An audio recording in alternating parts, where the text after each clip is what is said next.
It's actually just by coincidence that on Avengers weekend we happen to be revisiting the early career of who you might call the godfather of the MCU with Favreau. Because this actually came about because I was watching, I've gotten re-addicted to Dinner for Five. I don't know if people remember that. The show that IFC aired where it was Favreau was the host, and they'd always go to this fancy restaurant or whatever, and he'd have four other people at the table with him, whether it be like an actor or a director or a TV actor or anybody, sometimes producers, and they would basically just talk about work. And if you're interested in the industry in itself and how everything works, it's incredibly fascinating, and as I said, very addictive. There were like 4 or 5 seasons of it or something, but and they're all on YouTube. So, and the running joke is that this was back in like the mid 2000s. I think it stopped around 2004 or something. So the running joke that even Kevin Smith brought up when he was a replacement host in one episode was that Favreau pretty much always found a way to shoehorn a discussion about swingers into every conversation in every episode. There was always at one point where he would have an anecdote about, yeah, when we made Swingers. And so it was like, yeah, after all this talk, I kind of want to see Swingers again, because I hadn't watched it in a long time. And every now and then he'd bring up Maid as well. So it was like, whenever he had like Vince Vaughn or Ron Livingston on, it was like it was a guarantee. So it was like, yeah, now that this is on my mind, let's go ahead and do that. So that's what we're going to do. And what's interesting about a movie like Swingers is the fact that obviously it came about when these indie movies were like really, really breaking out, and we're kind of on the other side of the 90s now. This was 96, but we'd already had the likes of like Tarantino and Kevin Smith and Linklater and Noah Baumbach and all them. And yeah, the interesting thing I noticed about Swingers this time around was that it's one of those movies where and maybe this is just me, but in my mind, whenever I think back to it, I always remember it, and I guess this is, a compliment to Doug Liman, the way he shot it in his direction, but it's like, whenever I think back to Swingers, it always is a lot more polished and, like, I guess, professional looking or slick in my mind than when I actually watch it, because when you actually watch it, it does have that feel to where it's like, it feels like it's checking all the 90s indie movie boxes. Like there's how it's very dialogue heavy. There's like the fast talking supporting character. There is the diner setting. It's like the opening of this could be, Reservoir Dogs or Pulp Fiction or Kicking and Screaming, Baumbach's first movie. And there's always going to be those discussions about, how to pick up women and all that, and scenes of the like that feel like they were influencing later movies like Roger Dodger. In Roger Dodger, you see a lot of the trying to pick up women scenes in Swingers. And then there's also the fact that Favreau is the star and also the writer, and if you hear him talk about it, there was that time where he had already done Rudy, and had a pretty relatively significant part in it. But the thing is he was basically he was warned, and he was afraid that he was going to be basically typecast as the fat friend. So it was like, when you look at it from that perspective, it's kind of like, this is one of those parts that you also see in a lot of indie movies where it's like, this is the kind of part that this particular actor probably never would have gotten unless he just wrote it himself. And so that's how we got this. And obviously we're for the better for it. And it's still managed, even though it feels very much like it's in that, 90s indie world, and it does feel like familiar territory in many aspects. It still definitely feels fresh and in its own way. And it's very much, like I said, you can tell its influence later on down the road. Not just what it was influenced by, which is the movie just flat out tells you. But there's also, it's basically one of those cases where it's like, you can tell it stands out because there are moments in it, like, the whole discussion about how long you wait once you have a girl's number, and it's like, that's just kind of a common, talking point, in general. But anytime that kind of thing is brought up, it always comes back to the discussion they have in Swingers, is what you think of whenever that should come about in real life. So there's a lot of that in it too. That Favreau was really able to bring the life in the writing and then Lyman to the screen, which they really work well together. And talking about Lyman, it is very interesting to kind of see this as like a jumping off point, given the, I guess you could say it's about Favreau too, where even more so, the big budget areas that they're in now, to where it's like, you kind of see this perfect. I talked about this when I revisited Edge of Tomorrow as well, where it was like, there's this transition to where it's like we start down here, with Swingers in this very indie world. And then we stepped it up a little bit when he did Go, and then eventually all the stepping stones led to like Mr. and Mrs. Smith, The Bourne Identity, Mr. and Mrs. Smith, Edge of Tomorrow, and just got bigger and bigger as they went.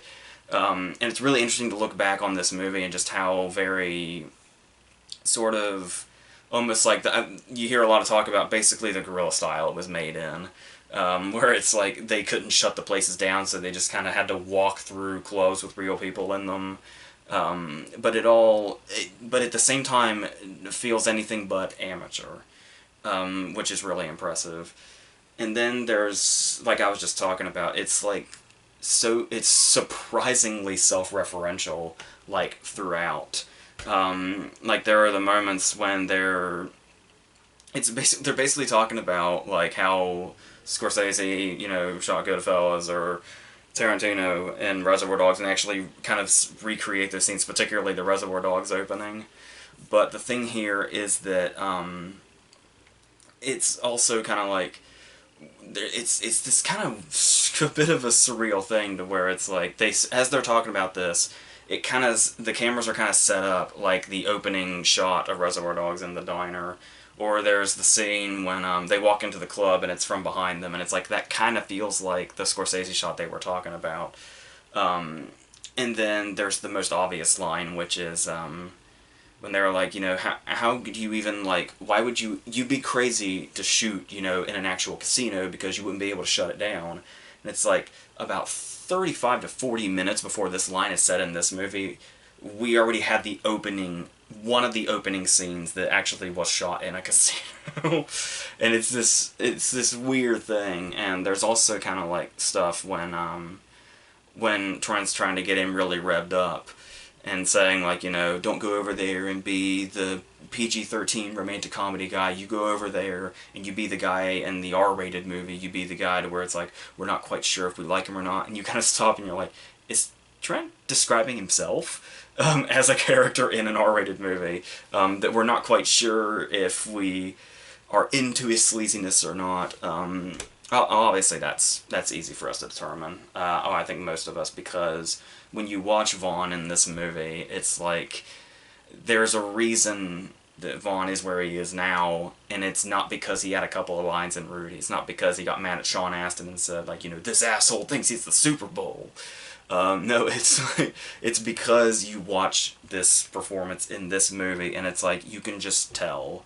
And it's like, it actually takes you, almost watching it kind of takes you back to, like, obviously, Vince Vaughn was already a name before I saw Swingers, but it's like, it almost feels like it takes you back to where you can actually feel it, where it's like you're watching this and you can just imagine the audiences of 1996 watching this and seeing Vince Vaughn as Trent and being like, this is a star in the making. Absolutely, no question. And this is a person that will be, like, imitated down the road and be like the one of the poster children for, like, this type of character that behaves like this. And it's like, we get, like, obviously the way he says money and baby over and over and over and over again. It's like, you feel like it could have been, like, on paper it must look incredibly redundant, but it's like, obviously he and Favreau being, like, best friends, you can tell that Favreau knew what he was doing when he wrote this character for Vaughn, because it's like, just the way he delivers the dialogue, it's like, like I said, it probably looks redundant on paper, but it's like, the more redundant his dialogue gets, Vaughn finds a way to make it, like, funnier as it goes. And then it's like when he's when they're at the casino and he's talking about the waitress that they're trying to pick up, and when he's going through this over and over and over again, but when he finally says, "You see that? She was smiling. How money I was." And it's like every time I just lose myself in laughter, and that's like the maybe 30th time he said something like that, but in just that one particular moment, because it's built up to it, it's just hilarious the way he delivers that line. And that's like I said, that's the brilliance of the, like we were talking about, the brilliant mesh of Favreau's writing and Lyman's style. Now we've got the brilliant mesh of Favreau's writing and Vaughn's deliveries, and it just works perfectly. And it's also, he's one of those characters to where it's like, when they get the gun pulled on them, when Favreau brings up another 90s, early 90s movie reference with the, didn't you see Boys in the Hood? Now one of us is going to get shot.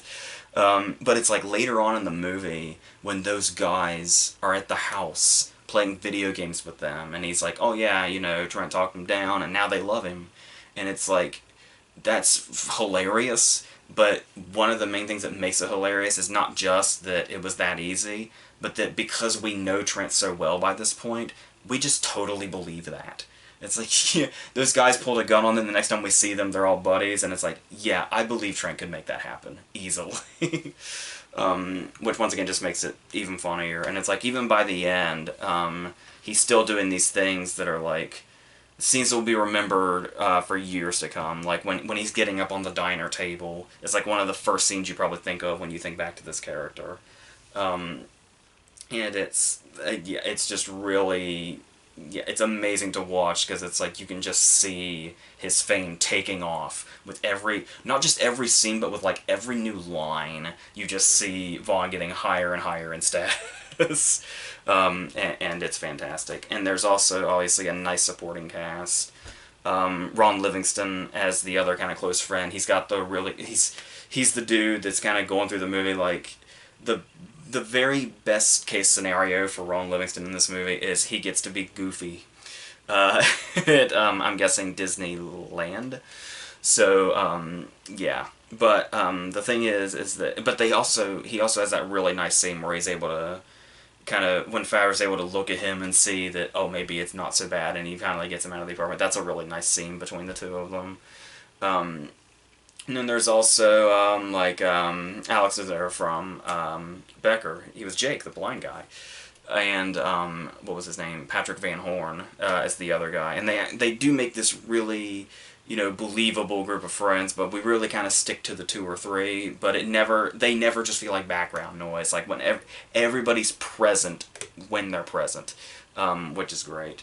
So, and obviously, you go further, and it's like, there are also scenes, because obviously it's all about the whole thing. It's the age-old plot of the guy that's trying, the really outgoing guy that's trying to bring the heartbroken guy out to get over his breakup. But the thing that makes this stand out and makes that not feel as cliche as it sounds are these scenes and scenarios that Favreau has come up with that are like masterfully cringe-inducing.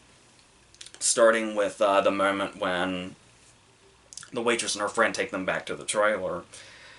And there's, I love the, you know, the brilliant setup where it's the blocking that makes it look like, you know, they're making out, but he's really just pouring his heart out, and but there's that moment when he has to just completely strip away his dignity. And when Trent and the waitress are behind the curtain, and he's like, I gotta use the phone, I gotta check my messages now, and the phone is in there where they are, and he's got to interrupt them and make them come out so that he can just go in there and completely throw his dignity away.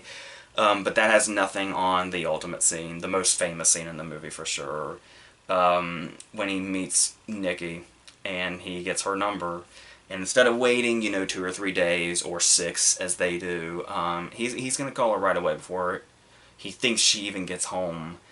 And the way this scene plays out is just so, it's hard to watch, but at the same time you can't look away. Not just for the train wreck appeal, but just because of how hilarious this whole scenario is, how pathetic Mike is at this point. And I guess it's because this is like an hour into the movie, and we're just so used to him now. It's like if this had happened earlier, it might be totally unwatchable. But now that we're kind of, it's become more and more comedic the more pathetic he is. This is like just this is like the peak patheticness of him. And we watch this, and the first 3 times, we know he's made a total and complete ass of himself. He's totally embarrassed himself, but it's like, okay, with that last message, maybe you saved face a little bit, and maybe it could have been worse. But then obviously the camera's gonna linger until he walks back into the shot. And every single time we hear that redial sound, it gets equally funnier and more uncomfortable.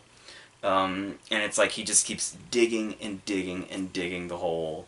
And that's the thing about Favreau's performance in this, is that with this character in general, he could have been, because we all kind of know this dude, or we have known this dude before, or people like him, and it's like we've all known that pathetic guy, but the thing is that Favreau makes him so watchable, and it's like he's likable enough to where this character could have been a train wreck that we just want to throttle every time he's on screen, but Favreau just really makes it work and actually makes his pathetic nature so funny, not just through his writing but through his performance, and that's great. I love that particular moment when he's left the final message, and there's just that moment of defeat where it's like he may be looking over here or over there, but it looks like he looks directly into the camera, and we just watch his soul leave his body, and it's so good.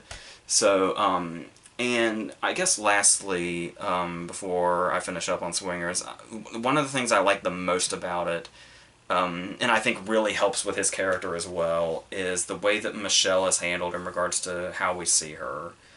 Because obviously, up until the very end, we've only ever seen or heard of her through pictures. We've never seen her in person, we've never heard her voice, but then there's finally that moment at the very end after he's met Heather Graham and things are going great, and it looks like he's turning a corner, that she calls him. But the thing is that a movie that's not as well written would have had this scene happen like in the middle, and we would have had a scene where like Michelle comes back into it and he's got to choose between her and Heather Graham.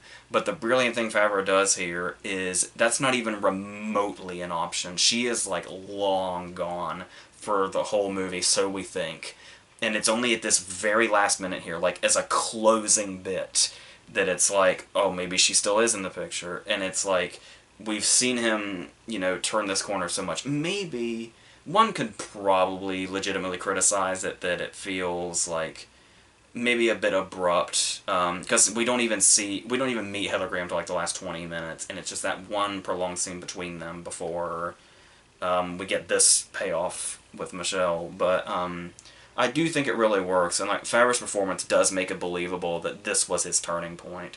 That Heather Graham was the kind of ultimate, okay, we can finally forget about this now. Going back to one of the opening scenes when Trent tells him, she'll come back when you forget about her, in that shady sort of way, and ultimately coming true, I suppose. But yeah, the way where it's used as like a closing bit as opposed to an actual conflict. Like, yeah, there is a conflict in there, but it's like the moment isn't setting up a conflict; it's immediately setting up the payoff to this whole thing, which is just perfect. So that was brilliantly done, and yeah, so like I said, it's definitely, territory we've seen before, but he just takes it in these just little turns that really makes it come together to make it feel like it's its own new thing. Like I said, as influenced as it was, as they show you in the movie, it also influenced a ton of things down the road, just like a lot of these indie movies in the 90s did. So it's definitely right up there with those, with the likes of, Tarantino, Kevin Smith, Linklater, Baumbach, all of them, so that's great. And then it was 5 years later, I think May is 2001, where we do the big reteaming, and this was... I think this was the first movie that Favreau directed, so obviously that set off all the changes. You could say the same thing that you did about Lyman, where it's like, we start with Maid, and then we get, like, bigger with Elf, then we go on to Zathura, then Iron Man happens, and the Jungle Book, and so on. To where its movies just get more and more gigantic. Now we're going on to The Lion King. But we go all the way back to here with this tiny little mob comedy that was basically always basically made to kind of fall short of expectations. It's one of those to where it's like, it's obviously going to be compared to Swingers. Some people consider it like an actual spiritual sequel of Swingers, but I do think Favreau, especially when you hear him talk about it, what I think helps that is that Favreau sounds like that he was never trying to, you know, top Swingers or be like Swingers again. He was basically just making another movie.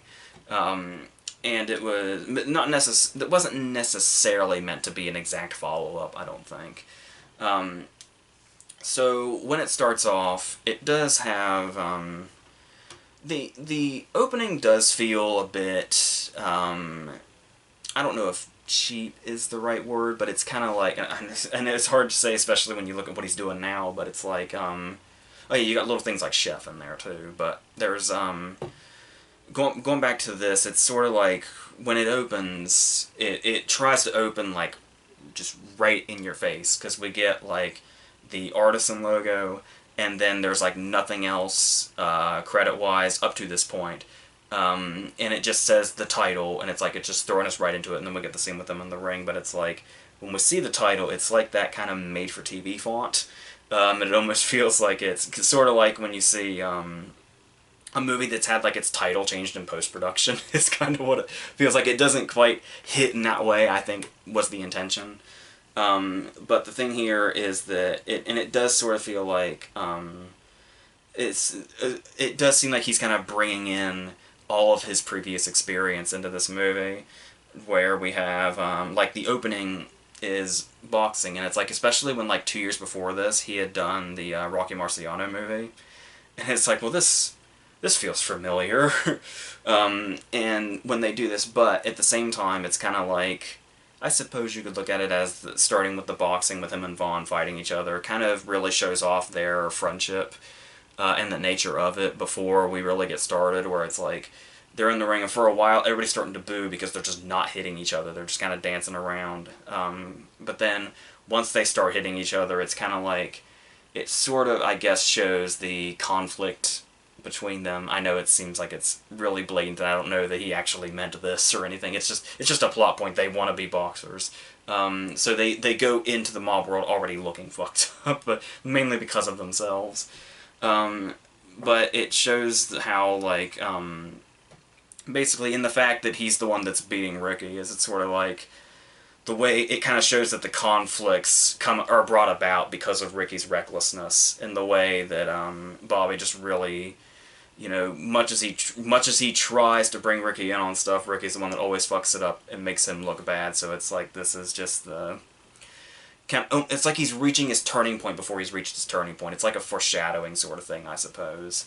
And you sort of see throughout the movie this, even though they're best friends, that there is this resentment towards Ricky for him constantly fucking up, which could totally give a strength to the boxing scene as like a context thing. But then it goes into the whole mob thing, and it's sort of like the whole, like, this was out like pretty much around the same time. It was like simultaneous with The Sopranos, which Favreau appeared in one episode of. Something else he's mentioned quite a bit on Dinner for Five. And the thing here is that I do kind of like the way they kind of play with that. It sort of also reminds me of what Knockaround Guys did, only I think Knockaround Guys is far superior, but that's a whole other video for a whole other time.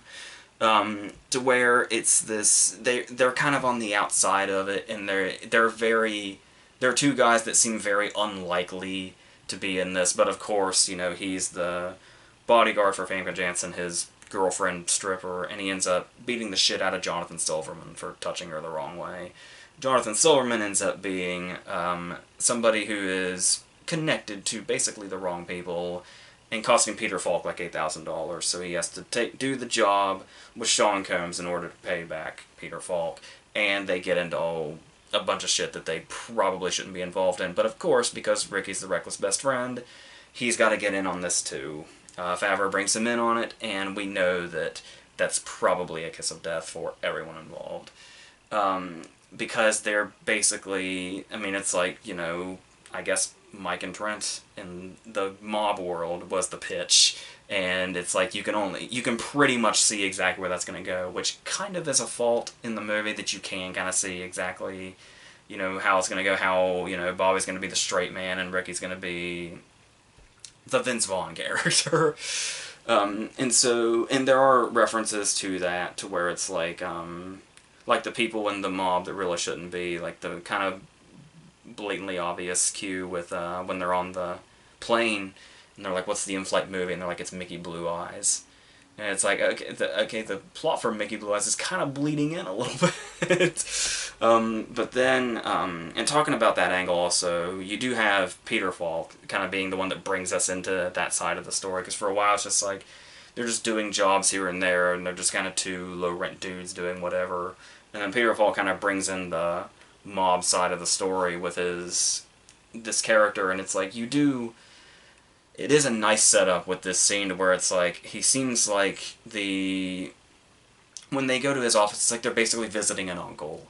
Like, he's got anecdotes, and he's, you know, kind of, you know, like family to them or whatever, the way he treats them, how he takes care of Famke Janssen and her daughter and all that. And just like that, especially when Ricky's around, he can just get really angry really fast. And it's like, you can kind of see, and I think Favreau mentioned also having, like, it was important to him to have somebody that had the experience of, like, when Peter Falk did, like, the Cassavetes movies, like A Woman Under the Influence and all them, Mike and Nicky and all them. But then there's also, we also obviously get into that with characters we've seen in these types of movies before, like Vincent Pastore, obviously, to make the Sopranos connection even more blatant. But on top of that, there is this Vaughn character. Once again, obviously, it does feel more like, it does kind of feel like somebody said, just kind of do the Trent thing, only, you know, slightly different, because you're in a slightly different movie, in a slightly different environment. But he's still, and obviously they do really play, I do like the way they play up the reckless thing with him, without really overdoing it, or making it seem, you know, repetitive, like the opening scene, when he, like, lights a match and then just casually throws it out the window, and then at the end of the movie on the news we see that a giant fire has happened, and I believe we're supposed to assume that it's because he started it by just throwing that match recklessly out the window. And then there's the, like, the do not open the envelopes scene with Peter Falk, and it's like, before Peter Falk even has time to say it, he's already opening it, and then the whole tape thing. It's very, very, like, low-key funny, but it does work in that context. Then there's the whole him terrorizing the flight attendant thing. When they meet David O'Hara, and it's like the whole, hey, he's called the Red Dragon, but, you know, keep that on the down low. But it's like, when Faison Love says that, it's sort of like, you know, it's like, because the camera's on him and Favreau for a while, you almost kind of forget Ricky's there. But then as soon as there's another cut and we remember that Ricky's there, it's kind of like, did you really just say something you kept on the down low in front of Ricky? It's like, you really should have known what you were getting into. And it's like, it says, but yeah, but it says everything about his character with the David O'Hara character later, the Red Dragon character, where it's, he goes, and it's like, even though Ricky's always the one getting in trouble, and Bobby's the one trying to play it straight and play by the rules and all that, when they meet David O'Hara's character again, he doesn't quite remember Bobby's name, but he definitely remembers Ricky's name, and I think that kind of says everything about this character that needs to be said, which really works. So, and the fact that we just know, it's also one of those cases like Trent, like I was talking about with the guys with the guns, where it's like, it's one of those cases where we just get to know this character so well and how he functions throughout the movie that the more we get to know him, the funnier these things will become, and work more. But then there's also stuff like, when sometimes he'll do things that maybe are a bit unexpected. Like, obviously we know he's reckless, but then there's the phone scene, where it feels very much like they're channeling, like, this is a scene you can easily imagine in a Scorsese movie with Favreau being De Niro and Vaughn being Pesci, where it's like Favreau builds it up and it's like we need the phone, like we really need to use the phone, and the guy's getting more and more, just dismissive of them, and Vaughn's the one that just grabs the phone and beats him with it, and it's like it's such a De Niro Pesci scene, which I can only assume was the intention. So especially since we talked about the Goodfellas influence and Swingers, just really carries over into this territory. And then talking about one person I skimmed over in the supporting cast was the whole. I believe this was the first movie that Sean Combs actually acted in, which is very interesting because it's like this was kind of like the starting off point for him. It's like this is when people really started to actually take him seriously as an actor, because it was like right after he did Maid, he went right into playing Halle Berry's husband in Monsters Ball, and it's like that's when people really took him seriously as an actor and was like, he can actually do this. I mean, now we're mostly just getting, like, those, like him playing himself and Get Into the Greek and stuff like that. But, yeah, he actually really can do this, and he plays this part very well. This boss that we're kind of, like, slowly building to, like, he's one of those characters that's built up to because we keep hearing about him, and we keep hearing his name until he's finally shown to us, like, at the halfway point. And he really does live up to that. And it's like, even though he, like, answers to the Peter Falk character, it's like the Combs character feels like really more in control and more kind of powerful when we actually see him in the moment. So he does that really well. And yeah, I did hear Favreau talking once about how like his scripts tend to have long first acts, which may be a bit of a hindrance, and you can kind of see that in this, where it kind of feels like it's that first 25 minutes or so is like we're just kind of waiting to see, what the point is going to be. But then once it takes off, it does feel like there's like no extra fat. And there's stuff in there that really does work, like the subplot with the daughter. There's something nice about that, and when he's like, because it has that stuff like when how he's basically more the parent to this girl than Famke Janssen is, and he has the scene where it's like we can kind of see echoes of what will eventually be Chef when he's like making food and stuff like that, and it feels like it's kind of abandoned in the middle and then abruptly brought back, but it still works the way it needs to. The scenes between them work very well, and can be very touching as well. And going on that also, it's like the Chef connection, like we can see his later movies, they're all also moments to feel like they're kind of, poking fun at the past, like the whole how Favreau and Vaughn have a football past in this movie, and it's kind of like, it kind of makes you think back to Rudy.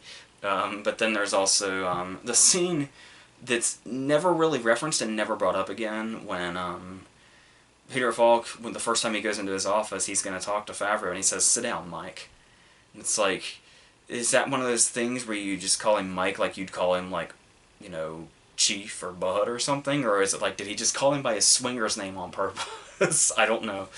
But, yeah, there is stuff like that. And little details that are thrown in, stuff like that. There's the whole thing, like, one of the things that always stands out is how, obviously, Peter Falk talks about, like, betting on the horse races and stuff like that. And then as you look around his office as he talks about this, you can tell how obsessed he is, because, like, everything in his office is, like, pictures of horses.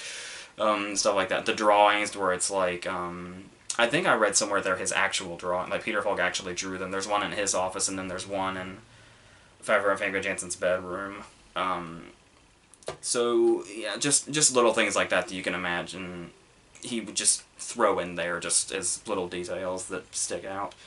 There's also a familiar face that pops in that wasn't near as well known back in 2001, which is the very feminine guy that works at the hotel, Sam Rockwell, just carrying a fishbowl for some reason, just kind of coming in and out of the movie. This was post, Galaxy Quest and The Green Mile and stuff, but still just very small actor at the time, and it's very interesting to watch this now, just a couple of months after he won an Oscar, especially playing a part like this, with a not so PC betrayal, but it works anyway. So I do think once it gets into, the final act, it does feel a bit like, I don't know, because like you do sense a real passion about what they were doing in Swingers that you don't really see in May. Like it could be because it was a directorial debut. It could be because he was trying his hardest to not just echo what he'd already done. But it does feel like there's a real absence of passion in this when you look at the other projects he's done before and after. And it's always kind of felt like a movie that's good for what it is, but it still feels like it's just kind of here. Like it doesn't leave much of an impact. The scenes aren't near as memorable. The side characters just kind of come and go and don't really leave too much behind the way even the smallest of characters do in Swingers. I do also wonder, given the environment it's set in, if it couldn't have benefited from being a bit more sort of more on the edge and sort of darker. Not entirely, but like just a little tiny bit more dark in the directions that it goes, being that it's in the mob world. But they could have made it a bit more of a dark comedy as opposed to just Mike and Trent in the mob world. But yeah, so obviously in regards to the execution and the writing and the characters and just being memorable in general, obviously Swingers is, long past the finish line when you look at this, but Made is fine for what it is. And like I said, interesting to look back on it as being the start of his directing career when you see all the big stuff he's doing now, so yeah. Next week, I think we're going to go into Bullying, kind of stay in indie territory, and I'll let you figure that. Obviously, I already did Larry Clark's movie, so it's got to be something else, which I'm sure is easy to figure out. So, and then yeah, I think I'm going to start doing, I'm probably going to go back and watch all the Netflix movies, which I said I wouldn't do, but we're going to be having a couple of slow weeks while everybody's running away from Infinity War, so I might do those for the reviews for a week or two. So, and Tully and stuff will be coming out, but I'll get to those. So, yeah. So until all that stuff, I think that's it.